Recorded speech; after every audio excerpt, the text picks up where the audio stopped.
Bom dia a todos que nos acompanham na nossa meditação diária.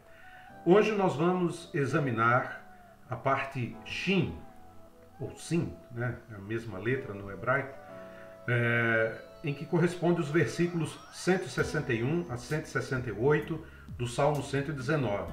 Estamos na penúltima parte desse salmo e queremos examinar esse texto para a glória de Deus. Vamos ler o texto sagrado. Diz assim: Príncipes perseguem-me sem motivo, mas meu coração teme tuas palavras. Alegro-me com tua palavra, como quem acha grande despojo. Odeio e detesto a falsidade, mas amo a tua lei. 7 vezes ao dia eu te louvo por tuas justas ordenanças. Os que amam tua lei têm grande paz.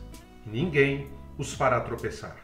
Senhor, espero na tua salvação e cumpro teus mandamentos. Obedeço aos teus testemunhos e os amo imensamente. Obedeço aos teus preceitos e testemunhos, pois todos os meus caminhos são conhecidos por ti. O texto desse salmo é muito interessante. O salmista já antes fala de que está sendo perseguido por muitas pessoas, por homens hipócritas, por pessoas que falam mal dele. Aqui ele começa essa parte falando de que pessoas de posição elevada estão contra ele. E isso aqui é muito interessante, porque a palavra que ele usa logo no início do salmo pode significar tanto príncipes como chefes ou oficiais. Ou seja, pessoas que tinham autoridade para fazer um mal sobre ele. Isso mostra um abuso do poder. A Bíblia nos diz que aqueles que estão investidos de autoridade devem ser instrumentos de Deus para o bem da sociedade. Quando isso ocorre, ou seja, pessoas com autoridade perseguindo os servos de Deus, isso mostra um abuso do poder. Isso também, logo nesse versículo 161, encontramos um contraste, porque o salmista, embora ele comece dizendo que príncipes perseguem-me sem motivo, o coração dele não teme os príncipes, ele teme a palavra de Deus. Mas meu coração teme tuas palavras. Aqui já encontramos uma lição maravilhosa. Nosso temor não tem que estar no governo ou naqueles que detêm autoridade. Nosso temor tem que estar firmado na palavra de Deus. A pergunta hoje é: como reagir quando pessoas que detêm um poder ou detêm uma posição elevada começam a nos perseguir sem motivo? O salmista nos dá algumas pistas, alguns detalhes importantes para a nossa reação diante disso. Em primeiro lugar, reaja com alegria pelas promessas de Deus. O verso 162 diz: Alegro-me com tua palavra, como quem acha grande despojo. A nossa maior riqueza deriva da palavra de Deus.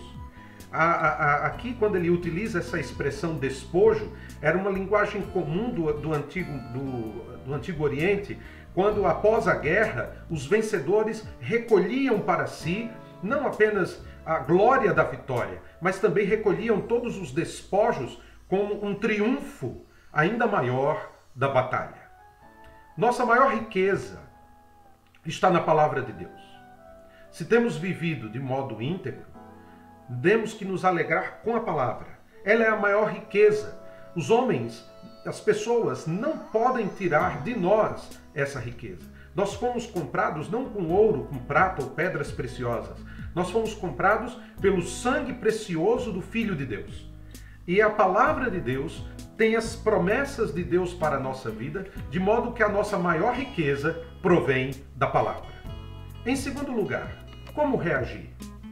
Reaja odiando a vida falsa. O verso 163 diz: odeio e detesto. Essas duas palavras dão uma ênfase àquilo que é o motivo do seu ódio, a falsidade. Odeio e detesto a falsidade, mas amo a tua lei. O que é a falsidade aqui? é a hipocrisia. O grande problema de boa parte dos crentes é a maneira hipócrita com que vivem. Eles pregam uma coisa, falam uma coisa, mas vivem outra. E isso acaba denegrindo a imagem do Evangelho. Devemos buscar uma vida íntegra. E a vida íntegra começa quando amamos a tua lei. Amamos a tua palavra. Um dos sinais mais característicos de alguém verdadeiramente salvo é o ódio contra o pecado. Já ouvi pessoas, por exemplo, dizer: mas esse negócio de que quem está salvo, salvo para sempre, isso faz com que a pessoa leve a vida de qualquer jeito. Engano, é o contrário. A certeza da salvação, ela é firmada nesse amor à palavra de Deus e esse ódio ao pecado.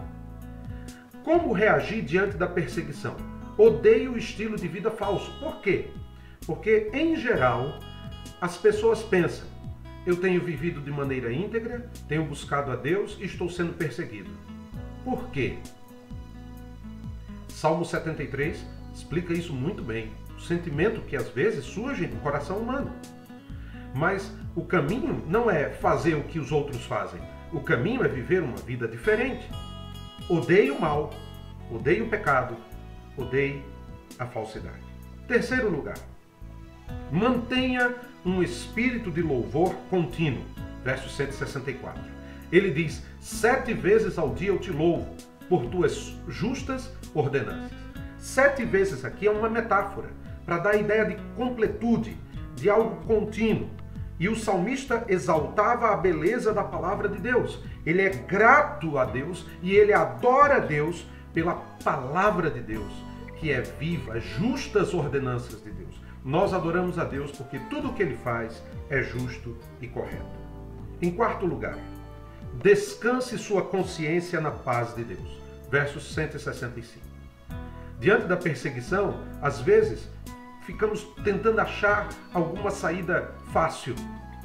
Se você tem vivido de acordo com a palavra de Deus, se você teme a palavra de Deus, se você se alegra com a palavra, se você odeia o pecado, se você louva a Deus, descanse sua consciência na paz de Deus. Nenhuma condenação há para os que estão em Cristo Jesus. É isso que a palavra nos diz. Os que amam a tua lei têm grande paz. E essa paz não é adquirida por uma observância mecânica ou religiosa. Ela procede da fé que confia na doçura do caráter de Deus. Em quinto lugar, tenha uma esperança firme. O verso 166 diz: Senhor, espero na tua salvação e cumpro teus mandamentos. Nós não esperamos que um outro governo seja propício a nós. Nós não esperamos nos homens. Nós não esperamos na mudança política. Nós não esperamos na mudança econômica. Nós não esperamos nos outros contextos. Nós esperamos na salvação de Deus. E aqui eu quero citar João Calvino, que ele diz o seguinte: se a fé na graça de Deus for removida de nossa mente, ou a paciência for abalada, seremos arrojados de um lado a outro e não nos sobrará ânimo para o cultivo da piedade. Portanto, é muito importante que no serviço a Deus possamos, pela fé, olhar sempre o futuro que nos aguarda. E qual é o futuro que nos aguarda? A coroa da vida. O reino de Deus implantado por Jesus Cristo na sua vida. Nossos olhos têm que estar firmados na salvação de Deus. E por fim, obedeça ao Senhor. Versos 167 e 168. Obedeça ao Senhor. E obedeça como? Primeiro, com todo o seu ser. O verso 167 diz: obedeço aos teus testemunhos e os amo imensamente. Literalmente no hebraico, ele diz: eu observo, minha alma observa teus testemunhos. E alma tem a ver com vida, com desejo, com emoção, com o ser completo. Então obedeça a Deus com todo o seu ser, com todo o seu desejo. Essa é uma das marcas do verdadeiro crente em Jesus, do verdadeiro salvo. Ele ama a Deus com todo o seu ser. Ame com todo o amor. Amo imensamente, diz o verso 167. E aqui no texto hebraico diz: eu amo grandemente. Nosso amor tem que estar firmado na palavra de Deus. Temos que ser como Davi, que dizia: eu te amo, ó Senhor, força minha. O Senhor é a minha rocha, minha cidadela, meu Deus em quem confio. Esse amor tem que estar focado em Deus. Enquanto o seu amor estiver focado nas coisas, no mundo ou em qualquer outra coisa, você continuará caindo. Mas quando você obedece ao Senhor e obedece com amor, sua vida é transformada. E finalmente, obedeça ao Senhor, porque Ele lhe conhece. É como no verso 168, é como o salmista dissesse: Senhor, Tu és a melhor testemunha da fidelidade com que tenho guardado a Tua lei, pois nada está oculto a Ti. Todos os meus caminhos são conhecidos por Ti. Deus sabe quem você é. Deus sabe por onde você está andando. Se você estiver errado, a palavra de Deus vai te mostrar. Se você está andando com integridade, Deus confirmará a tua integridade. O mais importante é que você reaja da maneira correta quando está sendo perseguido pela palavra de Deus ou por causa da sua vida com Deus. Que Deus te abençoe, que você tenha um ótimo dia e que você caminhe cada dia mais para a glória de Deus. Um forte abraço e até amanhã.